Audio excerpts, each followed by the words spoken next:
So I just got done watching another horror movie off my list. We watched actually three of them today. I watched Frankenstein, I watched Dracula, and I just now got done watching The Wolfman.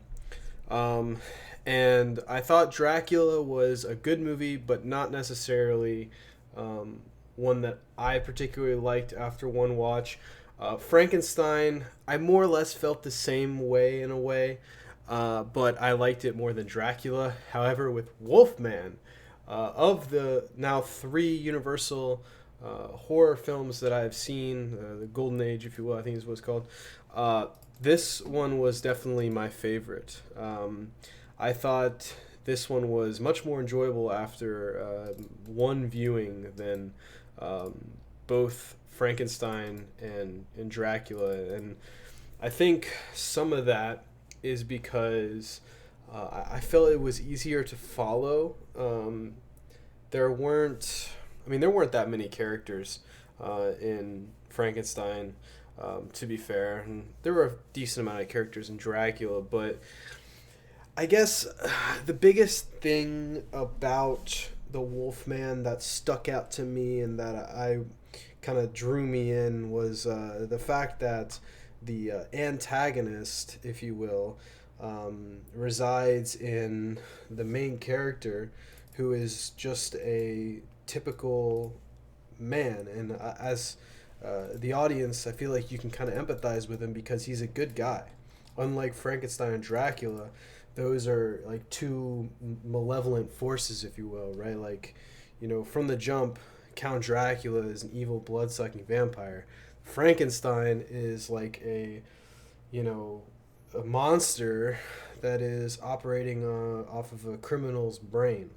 Meanwhile, the Wolfman was a poor fellow who happened to get bit by a werewolf who is unfortunately, turned into this ravenous beast. And so I had only actually seen one other wolf movie, or werewolf movie, if you will. I've never seen The Howling or American Werewolf in London. However, I have seen a movie from the 60s, which I believe is a Hammer film.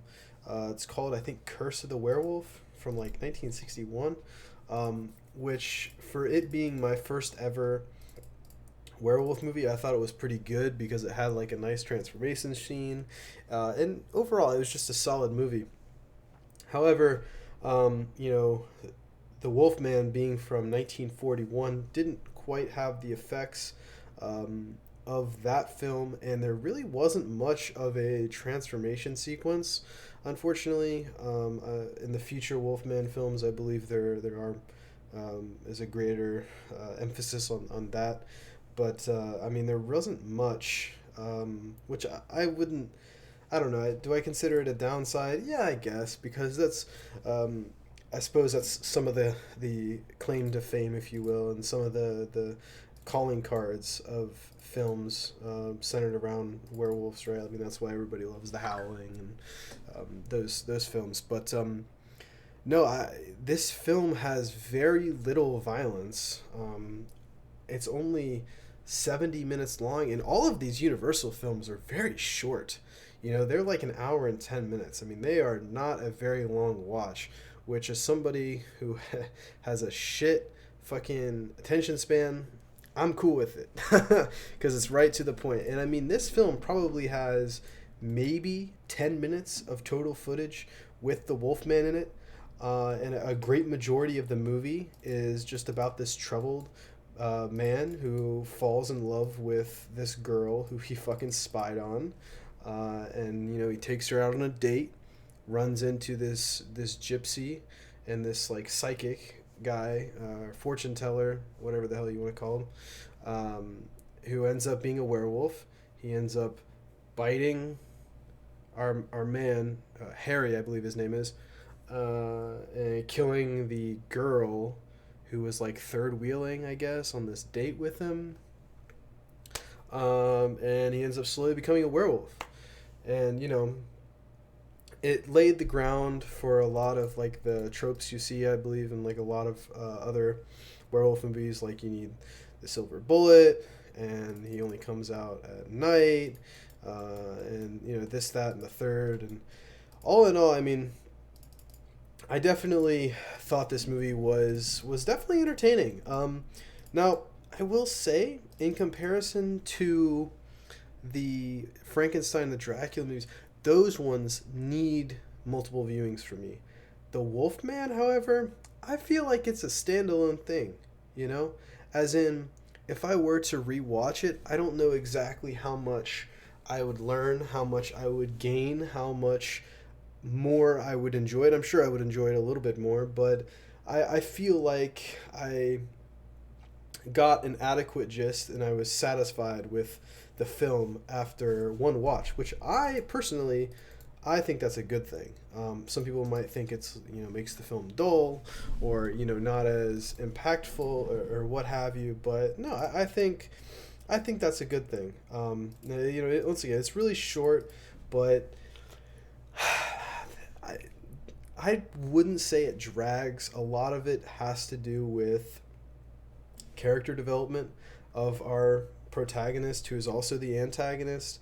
And I mean, I think he's a pretty likable character. I mean, he is kind of a homewrecker. This girl he's spying on and falls in love with is fucking married, but that doesn't really stop him. He's constantly throughout the movie trying to like guilt her, I suppose, into dating and also like kissing him and shit like that. But at the end, there's kind of this bittersweet moment where the father is the one who ends up killing his son, who is a werewolf, and there's this bit of apprehension among a lot of the characters in the movie because nobody really believes in this werewolf figure, right?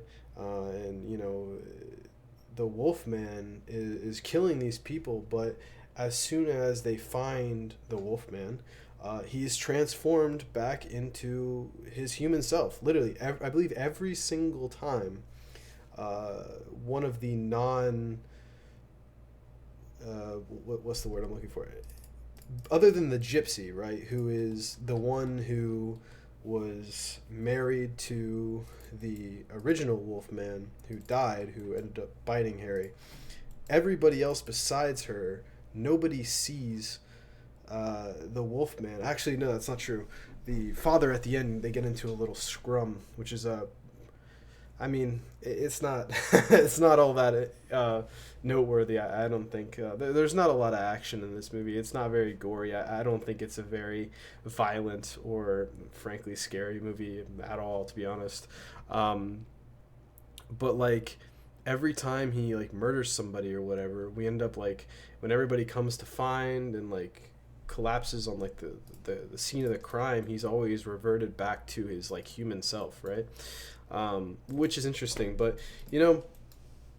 I definitely did, as I said before, enjoy this one more than the other two. And despite the fact that it is definitely a horror movie by far, I mean it's a monster movie.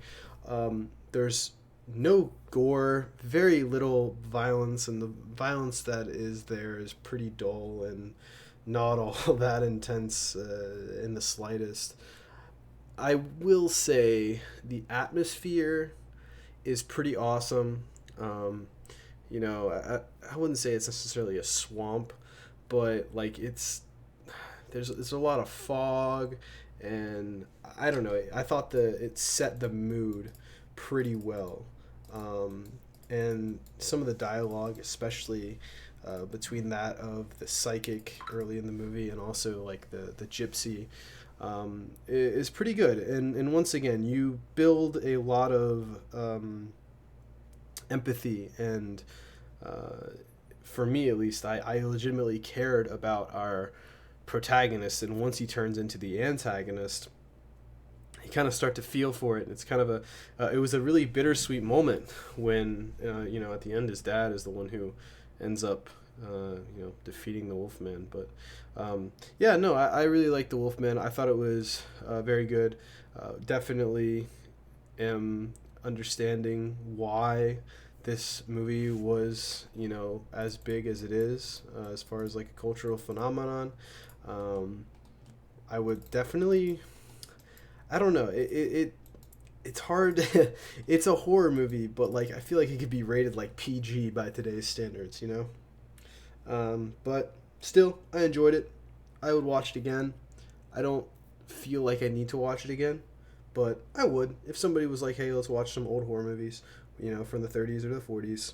Well, what have you got? I would throw this on, and I think this is the first 40s horror movie I've ever seen. Now that I think about it, which is pretty awesome. But yeah, no, The Wolfman from 1941, the best Universal monster movie that I have seen thus far. I still have not seen The Mummy, or The Invisible Man, or is King Kong a horror movie? I don't know. But I think I'm gonna give it a. I'm gonna give it a four I'm gonna give it a 4 out of 5. 4 out of 5. The only dip, in my opinion, that kind of keeps it from being a 5 out of 5 is it's not very scary. The Wolfman is not nearly as imposing as Dracula and Frankenstein. Still good.